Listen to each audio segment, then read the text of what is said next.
नमस्कार, कैसे हैं आप सब लोग। स्वागत है आपका अपने चैनल त्रिवेदी ज्ञान वर्ल्ड में। आज हम आपके सामने ऐसे जीके क्वेश्चंस लाए हैं जो जातियों से, जनजातियों से, नदियों से, राज्यों से, खानों से, इन सब से संबंधित हैं। और ये बहुत ही इंपॉर्टेंट क्वेश्चन है जो कि बहुत ही शॉर्ट में, बहुत ही एक शब्द के या दो शब्द के ही आंसर है इनके। और आप फटाफट इन पर ध्यान दीजिएगा, हम भी फटाफट इन क्वेश्चंस को करते चलेंगे। आइए शुरू करते हैं आज का वीडियो। क्वेश्चन है, जैविक मरुस्थल के नाम से प्रसिद्ध कौन सी नदी है?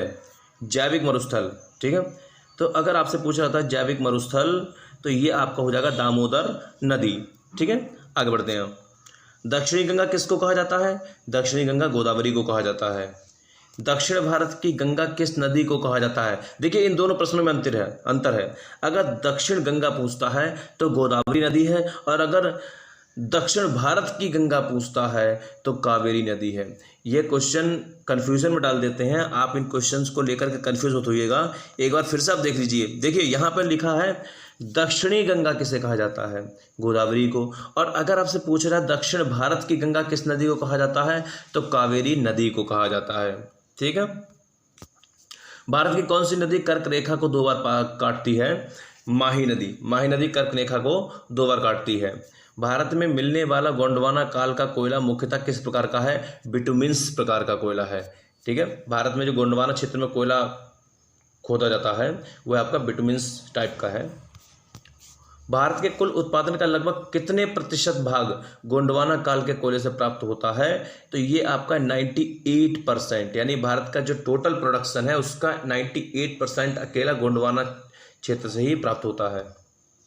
दुनिया में सबसे अधिक ऊंचाई की ओर स्थित युद्ध स्थल कौन सा है?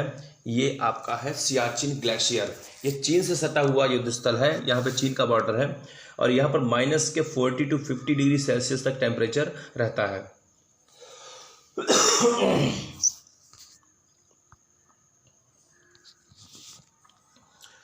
डेल्टा ना बनाने वाली भारत की सबसे लंबी नदी कौन सी है? डेल्टा ना बनाने वाली भारत की सबसे लंबी नदी नर्मदा है। सबसे ऊंचा टीवी टावर कौन सा है? सबसे ऊंचा टीवी टावर पीतमपुरा है। सबसे बड़ा गुरुद्वारा कहाँ है? वेरी सिंपल, स्वर्ण मंदिर अमृतसर। ये सबसे बड़ा गुरुद्वारा है। सबसे लंबी सहायक नदी कौन सी है? सबसे लंबी सहायक नदी यमुना है, जो कि गंगा की सहायक नदी है। पशुओं का सबसे बड़ा मेला कहाँ लगता है? पशुओं का सबसे बड़ा मेला सोनपुर बिहार में लगता है, ठीक है, यानी बिहार के सोनपुर में लगता है। भारत की सबसे ऊंची मूर्ति कौन सी है? वीर अभय अंजनीय हनुमान, हैदराबाद में। लेकिन इसमें कुछ चेंजिंग्स हैं। अब तो भारत की सबसे ऊंची मूर्ति स्टैचू ऑफ यूनिटी है। सबसे ऊंचा गुरुत्वीय बांध कौन सा है? भाखड़ा नांगल बांध। ये सबसे ऊंचा गुरुत्वीय बांध है। क्षेत्रफल के अनुसार सबसे बड़ा जिला कौन सा है? कच्छ, गुजरात, ठीक है। सबसे बड़ा गिरजाघर कौन सा है? गिरजाघर जानते होंगे, जिसको हम चर्च बोलते हैं, जहाँ पर ईसाई लोग प्रेयर करते हैं। तो यह सेंट कैथेड्रल, जो कि गोवा में है। सबसे ऊंचा हवाई पत्तन कौन सा है? लेह लद्दाख।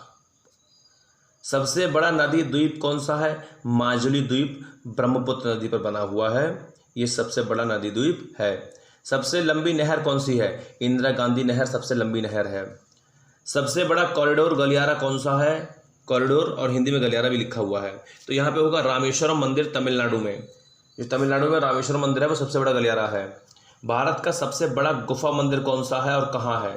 भारत का सबसे बड़ा गुफा मंदिर एलोरा है, जो कि औरंगाबाद में है। भारत की सबसे बड़ी मीनार कौन सी है? कुतुब मीनार। आजकल इसको लेकर काफ़ी विवाद है और कोर्ट में 6 जून को इस पर सुनवाई भी होनी है।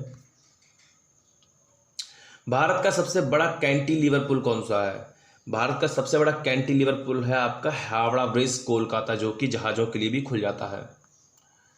भारत का सबसे बड़ा चिड़ियाघर कौन सा है? जूलॉजिकल गार्डन्स, अलीपुर, कोलकाता में। सबसे बड़ा चिड़ियाघर है ये। भारत की सबसे लंबी रेल सुरंग कौन सी है? पीर पंजाल रेलवे सुरंग। ये 11,215 मीटर है। 11,215 मीटर का मतलब होगा 11 किलोमीटर 215 मीटर। भारत का सबसे बड़ा म्यूजियम कौन सा है? इंडियन म्यूजियम, कोलकाता में है। भारत का सबसे लंबा सड़क पुल कौन सा है? भारत का सबसे लंबा सड़क पुल कौन सा है? यह है नेहरू सेतु, बिहार में सोन नदी पर बना हुआ है। नेहरू सेतु, ये भारत का सबसे लंबा सड़क पुल है। 5 नदियों की भूमि किसे कहा जाता है? 5 नदियों की भूमि पंजाब को कहा जाता है। ईश्वर का निवास स्थान किस नगर को कहा जाता है? ईश्वर का निवास स्थान प्रयाग को कहा जाता है, प्रयागराज। ठीक है। चकमा व हलमात किस राज्य की जनजातियां हैं? चकमा हलमात त्रिपुरा की है। ब्रली और ढोडिया जनजाति किस राज्य से संबंधित है? ब्रली और ढोडिया जनजाति, तो ये आपकी दादरा और नगर हवेली से संबंधित है। शोम्पेन नामक जनजाति किस राज्य से संबंधित है? तो शोम्पेन अंडमान निकोबार द्वीप समूह में निवास करती है। भारत की सबसे बड़ी जनजाति कौन सी है? गोंड। ठीक है, भारत की सबसे बड़ी जनजाति है गोंड। टोडा जनजाति कहाँ पाई जाती है? नीलगिरी की पहाड़ियों में। टोडा जनजाति नीलगिरी की पहाड़ियों में पाई जाती है। आओ जनजाति किस राज्य से संबंधित है? आओ जनजाति किस राज्य से संबंधित है? यह है आपके असम से संबंधित। पनियान व इरुल जनजाति किस राज्य में निवास करती है? यह किस राज्य से संबंधित है? पनियान व इरुल जनजाति यह आपकी तमिलनाडु से संबंधित है। देखिए, आपको हम जितने भी क्वेश्चन करा रहे हैं बहुत ही इंपॉर्टेंट है, और आप कॉपी पेन लेकर बैठिए, इनको फटाफट नोट करते चलिए, क्योंकि एक बार आप इनको नोट कर लेंगे तो आपके हमेशा माइंड में ये फीड हो जाएंगे। मिजो जनजाति किस राज्य से संबंधित है? मिजो जनजाति, मिजो से समझ में आ रहा है मिजोरम। कोया जनजाति किस राज्य से संबंधित है? तो कोया आपकी आंध्र प्रदेश से संबंधित है। मणिपुर, त्रिपुरा एवं मेघालय को पूर्ण राज्य का दर्जा कब दिया गया? अब यहां से राज्य के क्वेश्चन स्टार्ट होंगे। ये 5-6 क्वेश्चन है राज्य के, इनको आप ध्यान से देखिएगा। मणिपुर, त्रिपुरा एवं मेघालय को पूर्ण राज्य का दर्जा कब दिया गया? तो यह आपका दिया गया 21 जनवरी 1972 में। नागालैंड राज्य का गठन कब हुआ? नागालैंड राज्य का गठन 1 दिसंबर 1963 में हुआ था। मिजोरम व अरुणाचल प्रदेश राज्यों का निर्माण कब हुआ? मिजोरम व अरुणाचल प्रदेश राज्यों का निर्माण कब हुआ? 1987 में। हिमाचल प्रदेश राज्य का गठन कब हुआ था? तो हिमाचल प्रदेश राज्य का गठन 1971 में हुआ था। मेघालय राज्य का निर्माण कब शुरू हुआ? मेघालय राज्य का निर्माण कब हुआ? ये आपका होगा आंसर इसका 1970। झारखंड राज्य का निर्माण कब हुआ? तो झारखंड का हुआ 15 नवंबर 2000 को। उत्तराखंड राज्य का निर्माण कब हुआ? 9 नवंबर 2000 को। छत्तीसगढ़ राज्य का गठन कब हुआ? 1 नवंबर 2000 को। गोवा राज्य का गठन कब हुआ? 30 मई 1987 को। सिक्किम राज्य का गठन कब हुआ? 16 मई 1975 को। हरियाणा और पंजाब नया राज्य कब बना? हरियाणा व पंजाब जब नया राज्य बने तो वो तारीख थी 1 नवंबर 1966 को।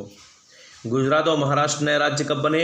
ये 1 मई 1960 को बने थे। तेलंगाना राज्य कब बना? ये तो हाल फिलहाल की घटना है, ये 2 जून 2014 को तेलंगाना राज्य बन गया। चलिए, आज के लिए यहीं तक क्वेश्चन थे। ये लगभग आपके 50-51 क्वेश्चन के आसपास थे, जो कि बहुत ही इंपॉर्टेंट थे। और अगर आज का वीडियो आपको समझ में आया हो तो आप इसको लाइक कीजिएगा, लोगों तक शेयर कीजिएगा। और मैंने ना आपके लिए बिना समय खराब किए हुए फटाफट ये 51 या 50 क्वेश्चन जो भी हैं इनको कराने का पूरा प्रयास किया है। इसीलिए आज के लिए बस इतना ही। हमें आज्ञा दीजिए। नमस्कार, जय हिंद, जय भारत।